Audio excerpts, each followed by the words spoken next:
million passengers. It's really simple innovation and simple things that I'll talk about, mostly around our people and some of the things that we did in growing the airline. And then whatever questions you have afterwards, just fire away. That was the first day. Actually, I came from the music business. I had no experience in the airline business. That's probably why we have succeeded. I did 14 years making records.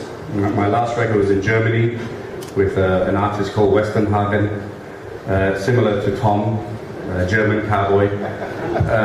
It's most interesting, in Hamburg you see a German singing country and western music. It was quite interesting.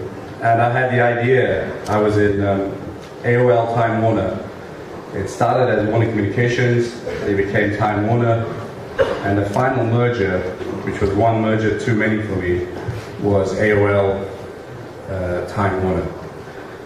And it's funny how you make a career. I was sitting there in July of 2001, and the owner of Time Warner, Steve of AOL, was talking about his vision for AOL. And I was listening to this and saying, please give me some of the drugs you are taking, because it just sounded like fairy tale stuff. And I left based on one statement. The owner, Steve Case, said to me, Tony, what do you reckon our stock price should be in a year's time? And the stock price back in 2001 of AOL Time Warner was $80. And I thought to myself, based on what I've heard, and Time Warner was the company that came up with EBITDA, earnings before everything you don't like, and then called it cash flow. I forget about the 8 billion of debt. And he said, what do you reckon our stock price should be? The stock price was $80 at the time. And I thought, having listened to what you said, if it's $80 in a year's time, you've done well. Well, I knew that I'd get instantly dismissed, so I said $90. And he went, wrong boy, $500. And at that point I said, please give me the drugs you are taking. I walked out of the room, I sold my stock options, not very many of them, but I sold them at $78. And I went to my boss and I said, I quit, because I think this company is going to be destroyed and I don't want to take your salary and be a part of it. He was thrilled, because he always wanted to get rid of me, because he thought I was out of his job, which I was. And before he could change his mind, before he thought I could change his mind, he gave me a payoff, and I left. And I had no idea what I was going to do. Music was my life. And I was flying back from New York, and I stopped in London, and I was in a bar having a soft Coca-Cola, and I saw Stelios on TV, another Airbus customer that John loves slightly more than me, but maybe afterwards he'll love me more. And Stelios was talking about low-cost airlines, and he was fighting British Airways. I thought, well, this was interesting. So I went to Luton Airport, an airport that I'd never been to. And so everything was orange, and people were flying to Barcelona for £9, and France for £7. And at that point, I decided I was going to start an airline. Now there's a very fine line between brilliance and stupidity. Okay, and I knew nothing about the airline business, but I just thought, this is a great idea. And this is before I met John. If I had met John, then I probably wouldn't have started the airline business.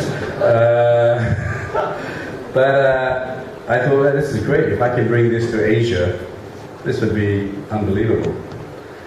And you know, I knew nothing about airlines. I think I had, between me and my partner, who's gone shopping, we had about $250,000 to start this airline. So I go back to Malaysia, and we went on the internet, we were building this model, and I was an accountant by training actually.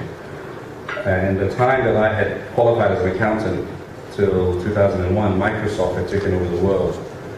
So I was used to using Lotus spreadsheets, and Windows came in. So my first investment was hiring an accountant to build a financial model. So we built this model, and it looked very good. And we roped in two more of our partners.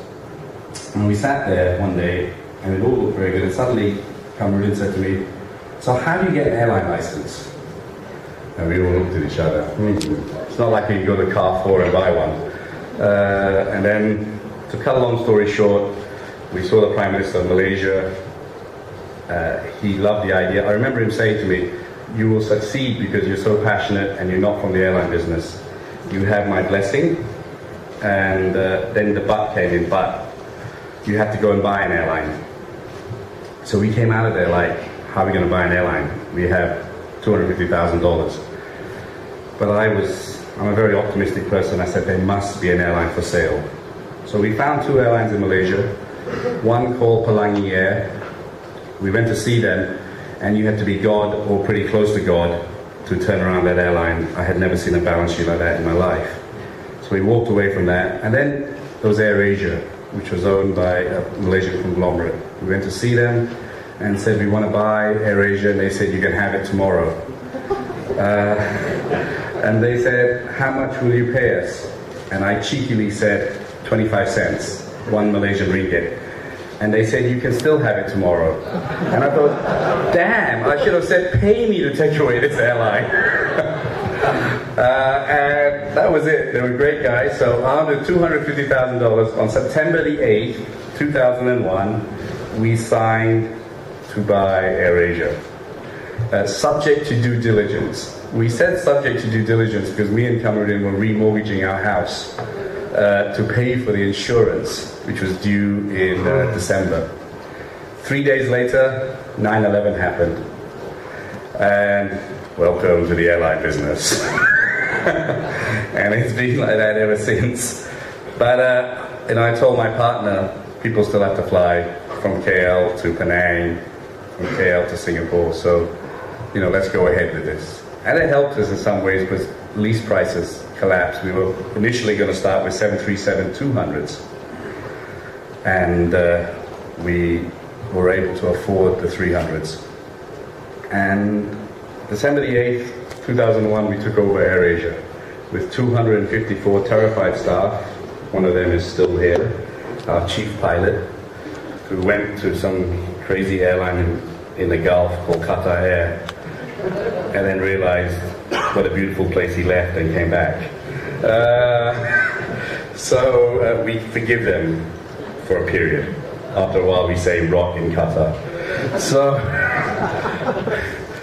you can't write all of this, by the way. Akbar's my friend, as is Louis' friend. And Airbus are now worried about inviting me for this speech. It's only 5 minutes and they're sweating already. So, where was I? Yeah, December the 8th, we took over 2 737s, and that was the first day. Me and Cameroon, armed with, remember, $250,000, 2 planes, 254 staff. And that was the old AirAsia. That's what it looked like. All airlines seem to have some animal related to it. Tiger, lion, birds. And in Malaysia we have one named after an insect, firefly. And our first thing, not a good choice of a name because that firefly is the shortest living insect. So going back, no, this is an innovation, this is not a comedy show. But the first thing we did, and it was a very simple thing, and this is the first innovative thing we did. I looked at the plane, we had no money, it was blue and green, it had a bird, which I thought was facing the wrong way, and we changed it to red. So, look at the difference, not just the girls. And look at that wonderful plane versus the 737. Big difference.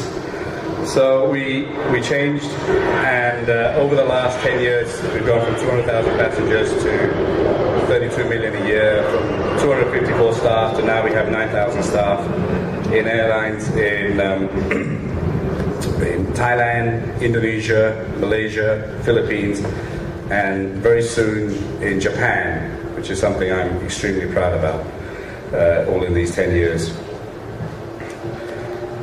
We used a very innovative route structure. We flew to places that no one ever flew before. 50% of our routes are routes that no one ever did before. So you can be innovative in the airline business with the right aircraft and the right support.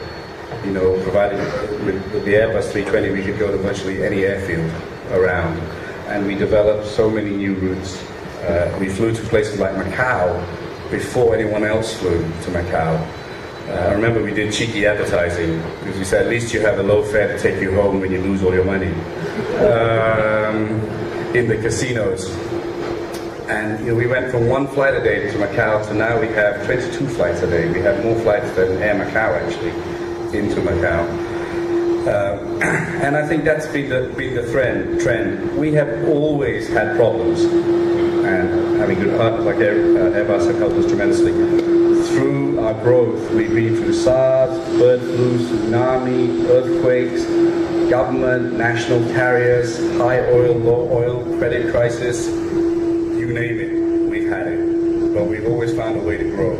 And really through new routes and marketing. And we were never defeated. During SARS, no one wanted to fly. They all said if you go on a plane, you'll die. But I knew Malaysians very well. If you put a fare low enough, they will risk their lives. Okay? 800 ringgit, oh no, SARS. 80 ringgit, who cares about SARS? And we didn't fill the plane, but we made enough money to cover our costs. And we grew. During the Bali bomb, the next day, no one wanted to fly to Bali. I told my marketing staff, we can't let the Balinese down. This is the time they need us the most. And we made a lot of money out of flying to Bali, so we will not cancel a flight. So we came up with Love Bali campaign, and we gave away 10,000 free seats to Bali.